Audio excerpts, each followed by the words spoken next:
Ladies and gentlemen, ಬಣ್ಣದ ಲೋಕದಲ್ಲಿ ಬೆಳಗುತ್ತಿದ್ದ ಮತ್ತೊಂದು ನಕ್ಷತ್ರ, ನಟನೆಯನ್ನೇ ಉಸಿರಾಗಿಸಿಕೊಂಡಿದ್ದ, ನೂರಾರು ಕನಸುಗಳನ್ನು ಹೊತ್ತಿದ್ದ ನಟ ನಿರ್ಮಾಪಕ.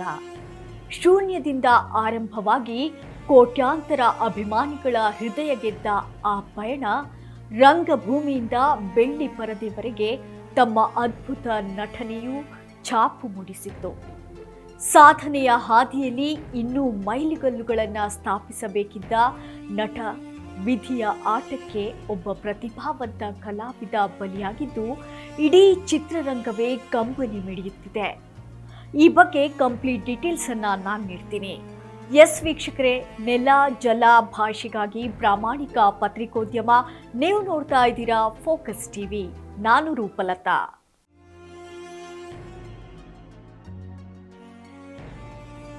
ಸಂಸ್ಕಾರವಂತ ನಟ, ಕಟ್ಟುನಿಟ್ಟಿನ ನಿರ್ಮಾಪಕ ಇಂದು ನೆನಪು ಮಾತ್ರ. ರಂಗಭೂಮಿಯ ಹಿನ್ನೆಲೆಯಿಂದ ಬಂದ ಇವರು ಆರಂಭದಲ್ಲಿ ಎದುರಿಸಿದ ಕಷ್ಟಗಳು ಒಂದೆರಡಲ್ಲ. ಆದರೆ ನಟನೆಯ ಮೇಲಿದ್ದ ಹಸಿವು ಅವರನ್ನ ಕಿರುತೆರೆಯತ್ತ ಮುಖ ಮಾಡುವಂತೆ ಮಾಡಿತ್ತು. ಜನ್ಮದ ಜೋಡಿ ಧಾರಾವಾಹಿಯ ಮೂಲಕ ಮನೆ ಮಾತಾದ ನಟ ಅನಂತರ ಹಿಂದೆ ತಿರುಗಿ ನೋಡಲೇ ಇಲ್ಲ.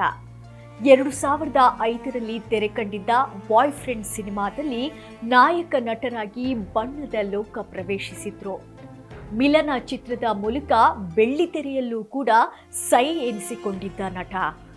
ನಾಯಕನಾಗಿ ಮಾತ್ರವಲ್ಲದೆ ಪೋಷಕ ನಟನಾಗಿಯೂ ಕೂಡ ಪ್ರತಿ ಪಾತ್ರಕ್ಕೂ ಜೀವ ತುಂಬಿದ ಸಾಧಕ ಈತ. ಕೇವಲ ನಟನೆಯಷ್ಟೇ ಅಲ್ಲ, ನಿರ್ಮಾಣ ಸಂಸ್ಥೆ ಕಟ್ಟಿ ಪಾರು, ಹಿಟ್ಲರ್ ಕಲ್ಯಾಣದಂಥ ಮೆಗಾ ಹಿಟ್ ಧಾರಾವಾಹಿಗಳನ್ನು ನೀಡಿದ ಕೀರ್ತಿ ಇವರದ್ದು. ಇದರೊಂದಿಗೆ ಕನ್ನಡದ ಕ್ಷಣ ಕ್ಷಣ, 7 o'clock, ಲವ್ ಗುರು ಮತ್ತು ಇತ್ತೀಚೆಗೆ ತೆರೆ ಕಂಡ ಲವ್ ಮಾಕ್ಟೇಲ್ 3 ಸೇರಿದಂತೆ ಕೆಲವು ಸಿನಿಮಾಗಳಲ್ಲಿ ನಾಯಕ ನಟನಾಗಿ ಹಾಗೂ ಸ್ನೇಹಿತನಾಗಿ ಪೋಷಕ ಪಾತ್ರಗಳಲ್ಲಿ ನಟಿಸಿದ್ರು. ರಿಯಾಲಿಟಿ ಶೋಗಳಲ್ಲಿ ನಿರೂಪಕನಾಗಿ ಕೂಡ ಕೆಲಸ ಮಾಡಿದ್ರು. ಕೇವಲ ನಟನಾಗಿರಲಿಲ್ಲ, ನೂರಾರು ಜನರಿಗೆ ಉದ್ಯೋಗ ನೀಡಿದ ಅನ್ನದಾತನೂ ಆಗಿದ್ರು. ಅವರ ಕಲೆ, ಸರಳತೆ ಮತ್ತು ಸಾಧನೆ ಮುಂದಿನ ತಲೆಮಾರಿಗೆ ಮಾದರಿಯಾದ ಆ ನಕ್ಷತ್ರ ಅಂದ್ರೆ ದಿಲೀಪ್ ರಾಜ್. ಮರೆಯಾದ ಈ ನಕ್ಷತ್ರಕ್ಕೆ ನಮ್ಮದೊಂದು ಭಾವಪೂರ್ಣ ನಮನ. ಎಸ್, ಇಂದು ಬೆಳ್ಳಂಬೆಳಗ್ಗೆಯೇ ಕನ್ನಡ ಚಿತ್ರರಂಗಕ್ಕೆ ಶಾಕಿಂಗ್ ಎದುರಾಗಿದೆ. ಕನ್ನಡದ ಪ್ರತಿಭಾವಂತ ನಟ, ಡಬ್ಬಿಂಗ್ ಕಲಾವಿದ, ಧಾರಾವಾಹಿ ನಿರ್ಮಾಪಕ ದಿಲೀಪ್ ರಾಜ್ ಹಠಾತ್ ಹೃದಯಾಘಾತದಿಂದ ಸಾವನ್ನಪ್ಪಿದ್ದಾರೆ. ಸದಾ ಲವಲವಿಕೆಯಿಂದ ಓಡಾಡ್ತಿದ್ದವರು, ಒಂದಲ್ಲ ಒಂದು ಪ್ರಾಜೆಕ್ಟ್ನಲ್ಲಿ ಬ್ಯುಸಿಯಾಗಿದ್ರು.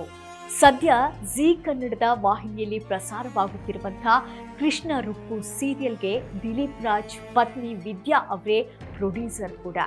ಕೆಲವೇ ದಿನಗಳ ಹಿಂದೆಯಷ್ಟೇ ನಟ ದಿಲೀಪ್ ರಾಜ್ ಗೋವಾಕ್ಕೆ ತೆರಳಿದ್ರು.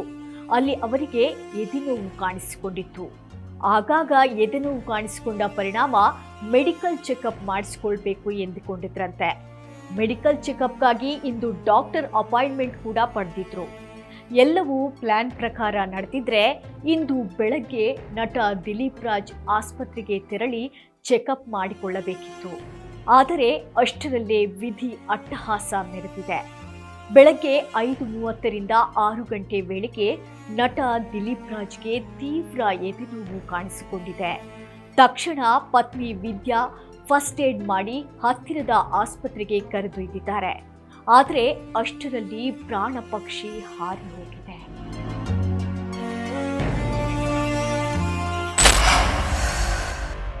ನಟ ದಿಲೀಪ್ ರಾಜ್ಗೆ ಕೇವಲ 47 ವರ್ಷ ವಯಸ್ಸಾಗಿತ್ತು. ಆದರೆ ಯಂಗ್ ಹೀರೋಗಳು ನಾಚುವಂತಿದ್ರು ದಿಲೀಪ್ ರಾಜ್. ಪ್ರತಿನಿತ್ಯ ಜಿಮ್ಗೆ ಹೋಗುವುದನ್ನ, ವರ್ಕೌಟ್ ಮಾಡುವುದನ್ನ ದಿಲೀಪ್ ರಾಜ್ ಮಿಸ್ ಮಾಡ್ತಿರ್ಲಿಲ್ಲ. ಫಿಟ್ನೆಸ್ಗೆ ದಿಲೀಪ್ ರಾಜ್ ಹೆಚ್ಚು ಆದ್ಯತೆ ಕೊಡ್ತಿದ್ರು.